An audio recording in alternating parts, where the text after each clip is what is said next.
Mindy, Guy, good morning. Jeff in Las Vegas. Hello, Jeff. I've talked to you before, haven't we? We certainly have, yes. I You know, was just in Las Vegas a few days ago. You were. Hope you had a good time. I and I was did. just in a long layover in the Las Vegas airport. Oh, I Well, didn't know that, Mindy. look at this. Las Vegas is just where it's at today, isn't it? You know, Las Vegas has one of the most beautiful hiking areas, I think, in the West, the Red Rocks Canyon. It's wonderful. Oh, Red Rock's beautiful, isn't it? I appreciate I that. love it. Yeah, wonderful. Well, thank you both for joining me today. And it's like some exciting news, exciting events going on. Mindy, tell us about your special science podcast. And also, there's a special solar event happening, isn't there? Oh, yeah. So, our Wow in the World podcast is a science driven narrative cartoon for the ear that's as entertaining as it is educational. And we have created a very special episode for the Great Solar Eclipse that we call the Great Solar Eclipse Party. And in this episode, our characters are preparing for a viewing party for the solar eclipse. And they are, getting all their snacks ready. We talk about what the solar eclipse is, the science behind it, the safety that's important to keep in mind when watching it, and just making sure that kids understand what a special moment they get to be part of, whether you're in the path of totality or not. And Guy, how do I plan a solar eclipse party? What are some of the details? Well, it's really important that you have solar chips and dip, a lot of nacho cheese. It's absolutely critical. Scientists recommend that you have nacho cheese for your solar eclipse party, as Mindy does, moon pies, and other treats. But in all seriousness, I mean, it's just a joyful event. You want to gather with people. You want to witness this incredible event. And of course, you don't want to look directly at the sun. You want to use Mylar lens glasses, special solar eclipse glasses, which is the only safe way to view the eclipse if you're looking directly at the sun. But you don't want to do that with the naked eye, which we remind people in the episode.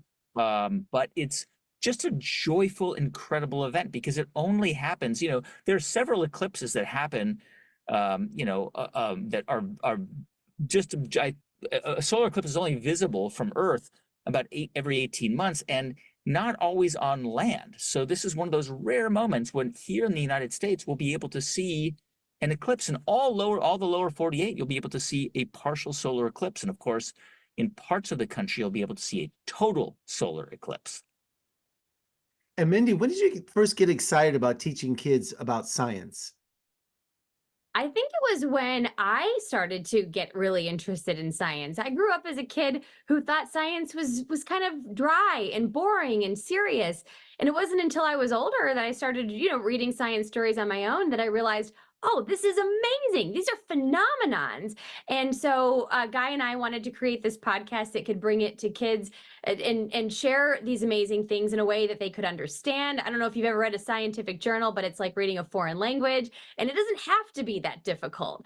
And so we want to bring some of the amazing things that you just couldn't make up. Sometimes the real world is more amazing than fiction. And that's what we want to share with kids. And Guy, you guys have been around for a while with your podcast and your great book series. What are some of the feedback from kids that you've heard maybe on social media? We've had kids at our live shows who've literally come up to us and said, I want to be a scientist, who have become inspired to pursue science. I mean, I think we've now been doing the show for about 7 years. And my dream, my vision, my hope is that, in 20 years' time from now, Mindy and I will run into a kid who's, maybe won a Nobel Prize or conducted groundbreaking research. And that kid will say, I started listening to Wow in the World when I was 5, 6, 7, 8, 9, 10 years old in the car with my parents. And I was laughing and I loved it. And it was funny. And I loved the characters and I loved the adventures. And I didn't know that I was learning about science, but it inspired me. And that's really our hope, because we hear it from kids all the time and it's amazing. Now, Mindy, tell me about the nerd factor. You can't be into science like this without being a nerd. I love Big Bang Theory, Star Trek, everything. So is there a little bit of nerd in you too? I'm just into the real things happening in this world of science. I don't think I'm not into Star Trek or The Big Bang Theory, but I Uh-oh. love I think one of my favorite things to do is just to find the stories that I think are going to wow our kid listeners. All right, guys, The save things me. happening in the real world. I think Guy's got to be a little bit of a nerd, aren't you, Guy? I think we're all of us have nerd within us, and that's the beauty of science, is that you don't have to be a nerd to love it, And I think what we've learned along our journey is that neither Mindy nor I have scientific backgrounds. We both have backgrounds as communicators, me as a journalist and Mindy as a radio host of an incredible children's show.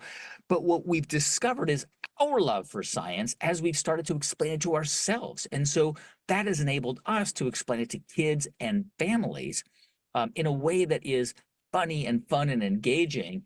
Yeah, and a little nerdy too, which is cool. Being nerdy is actually the new cool. It's the new cool, Mindy, right? It's a new cool. It's a new Oh, cool. absolutely. I love your book series, and I listened to your podcast. And this is something that if I was a kid, when I was a kid, I would have just absolutely been so inspirational, and I could not put this stuff down. It's just fantastic. So, Mindy, where can they find your podcast? You can find our podcast wherever you get podcasts, on Amazon, Spotify, Apple Podcasts, and you can find us at tinkercast.com as well. And there we have lots and lots of resources for all of our episodes, but especially for this solar eclipse, for teachers, homeschoolers, families. Check it out. There's lots beyond the episode to keep this eclipse magic going. And we've got a great book out for any space enthusiast. It's called Wow in Space. Guy's got a copy of it right here. And we encourage you to check that out as well. We've got another new book out today called What in the Wow? 250 More Bonker Balls Facts. And so we got you covered for all things wow, all things eclipse. And you can also find us at wowintheworld.com. Wonderful. Well, congratulations, you guys. I love your enthusiasm, and you're inspirational and educational. It's just fantastic. So I appreciate your time today, and good luck with your eclipse party. I'll be taking all your advice. Thank you, Thank Jeb. you.